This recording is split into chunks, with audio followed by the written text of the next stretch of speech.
नमस्कार, आदाब। स्वागत है आपका यस रिवर। मैं हूं आपकी एंकर ज्योति, जो लेकर आई है आपके लिए नई लव स्टोरी। तो दोस्तों, आज की लव स्टोरी है मेरी ही क्लासमेट की, जिसका नाम रिया था। वह अपनी पढ़ाई में ना बहुत अच्छी थी और उसका ना खेल में ज़्यादा नहीं, कम समय बीतता था, पर अपनी पढ़ाई में बहुत अच्छी थी।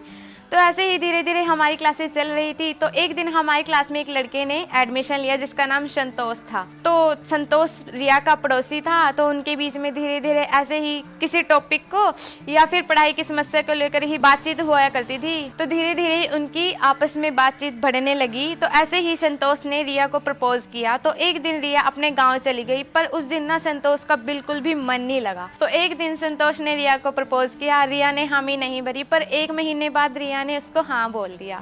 तो ऐसे ही उन दोनों का प्यार चला।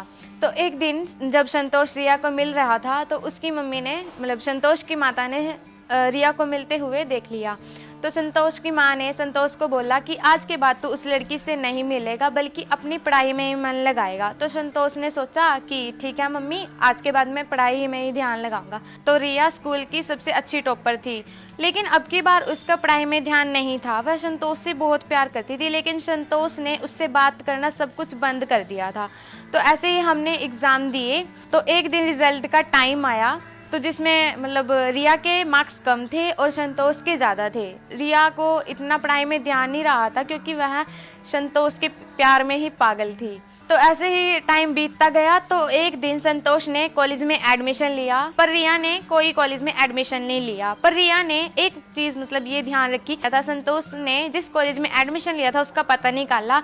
तो एक दिन संतोष का नंबर उसने बड़ी ही मेहनत से उसके दोस्तों से, उसके फ्रेंड से, उसके क्लासमेट से, सबसे निकाला। तो एक दिन दोपहर का समय था, 3 बज चुके थे। रिया ने संतोष को फ़ोन किया। संतोष ने चुपके से अपनी क्लास में ही फ़ोन को रिसीव किया और बोला हेलो, पर सामने से किसी की आवाज़ नहीं आई। इतने में फ़ोन कट गया। तो उसी ही शाम 5 बजे से दोबारा फ़ोन आया और संतोष ने जल्दी ही उसको पिकअप किया और बोला कि hello Riya, I am really sorry, मुझे माफ़ कर दो, मैंने तुम्हारे साथ बहुत गलत किया। तो दूसरी साइड से उधर साइड से तो सिसकने की आवाज़ आई और प्यारी सी आवाज़ में किसी ने हेलो कहा। रिया ने बोला कि तुम बहुत गंदे हो, मुझे छोड़कर अपने करियर में एंजॉय कर रहे हो। संतोष को इस बात का एहसास था कि उसने रिया के साथ बहुत गलत किया है। ऐसे ही बात शुरू होने लगी और दोनों ने एक दूसरे की गलतियों को गिनवाया। धीरे धीरे उन्होंने अपने दोस्ती की ही सीमा पर निर्धारित होकर अपनी बात शुरू की। तो दोस्तों, आज भी वो 30 साल के हो चुके हैं, पर उन्होंने शादी नहीं, बल्कि अपनी शादी के लिए अपने परिवार को मनाने की कोशिश में लगे हैं। तो आज की ये लव स्टोरी आपको कैसी लगी, कमेंट बॉक्स में कमेंट करके जरूर बताएं। देखते रहिए यस टीवी। फिलहाल के लिए बाय बाय।